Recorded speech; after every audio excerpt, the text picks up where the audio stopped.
People talk about haunted houses like they're just tourist attractions or Halloween decorations brought to life.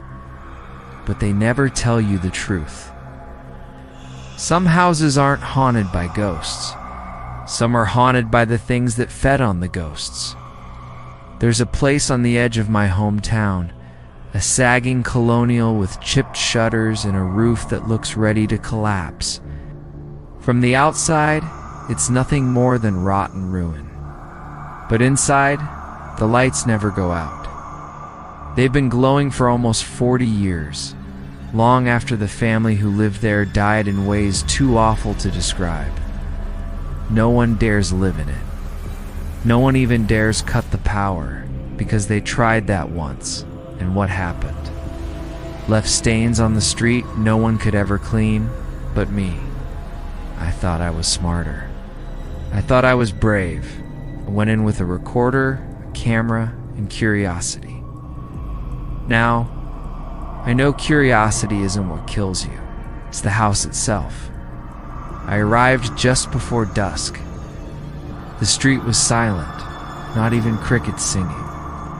The house sat at the end of the road like a carcass, windows dimly glowing from within, though no wires stretched to the power lines outside. When I stepped up the porch, I noticed something carved into the wood just beneath the doorframe. Words clawed into the paint. Don't let them out. The door opened without resistance. The hinges creaked so loud it felt like a scream. Inside smelled of wet ash and iron. The furniture was coated in decades of dust, yet every lamp glowed faintly, a weak yellow like the last flicker of candles. I touched one. It was warm, too warm like a living body. The floor groaned beneath my feet as I explored. Family portraits lined the hallway, but the eyes of every family member were blurred, scratched out, replaced with strange burns where the paper had bubbled under heat. I set my recorder down. My voice shook as I spoke. Day 1. Lights function with no visible power source. House feels alive. That's when I heard the first click. It came from upstairs, switch being flipped.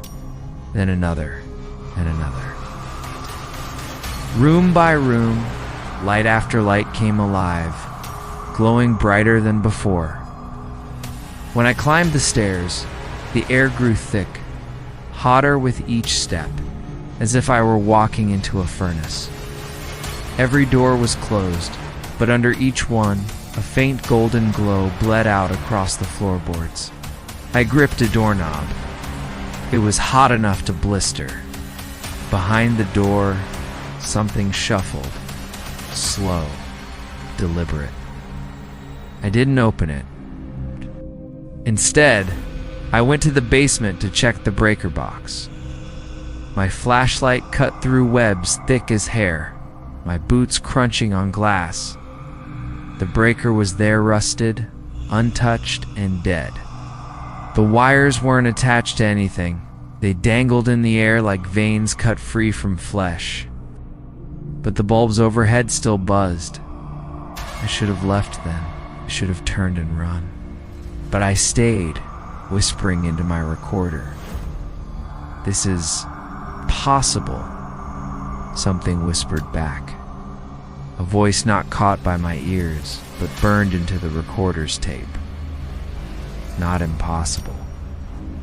Endless. I laid my sleeping bag in the living room, surrounded by glowing lamps. At 3:12 a.m., I woke choking. Every lamp had turned toward me, shades twisted unnaturally, beams of light aimed directly at my body. The jigsaw puzzle on the coffee table was no longer random. It spelled out 3 words: don't turn off.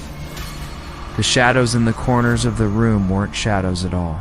They were shapes, watching, trembling, waiting for the lights to dim. By morning, I found the journals, stashed in a drawer upstairs, wrapped in brittle leather.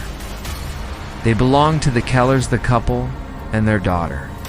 The last entries chilled me. They wrote about hearing whispers when the lights flickered, shadows moving when they blinked. They begged the electric company to never cut their power. They said the darkness wasn't empty, it was hungry. The final page was scrawled in jagged handwriting. The light keeps them in. If it dies, they will take us.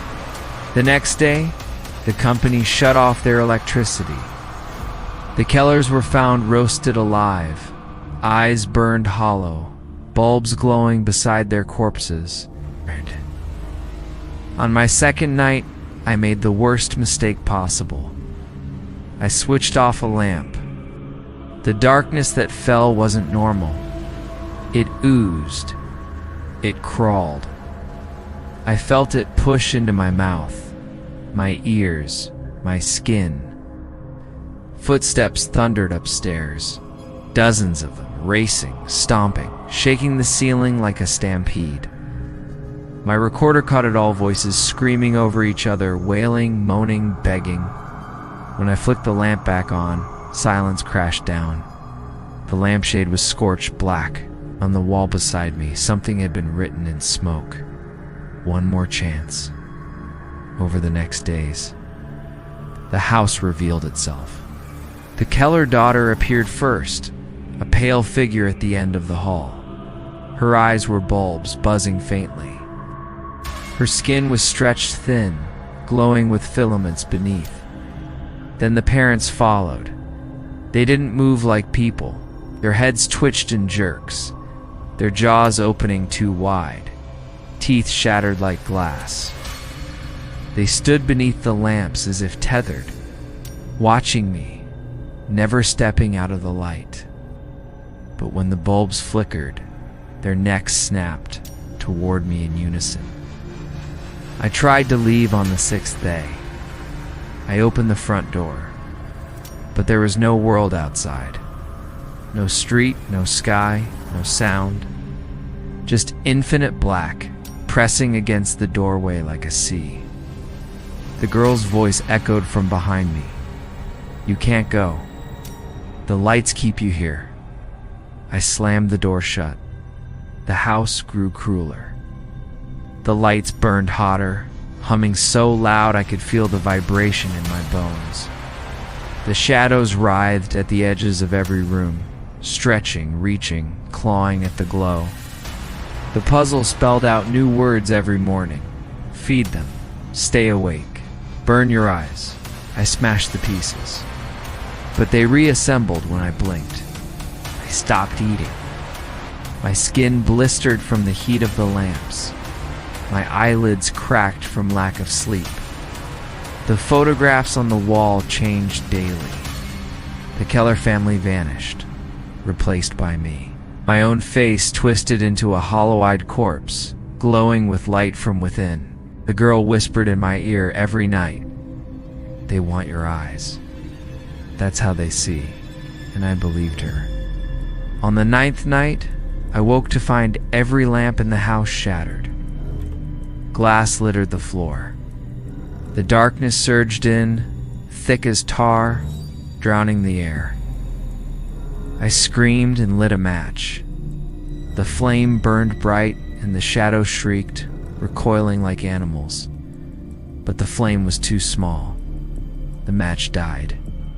And in that instant, the shadows fell upon me. Cold hands, dozens of them, dragged me into the floor. The light of my camera caught their faces of everyone who'd ever entered this house. Stretched and screaming, hollow sockets glowing faintly. If you're hearing this, it means I found a way to send the tape out. But you need to listen carefully. Don't go near the house. Don't follow the lights. If you ever find yourself in a room where the lamps won't turn off, don't let them go dark. Not even once. Because when they do, they'll come for you too.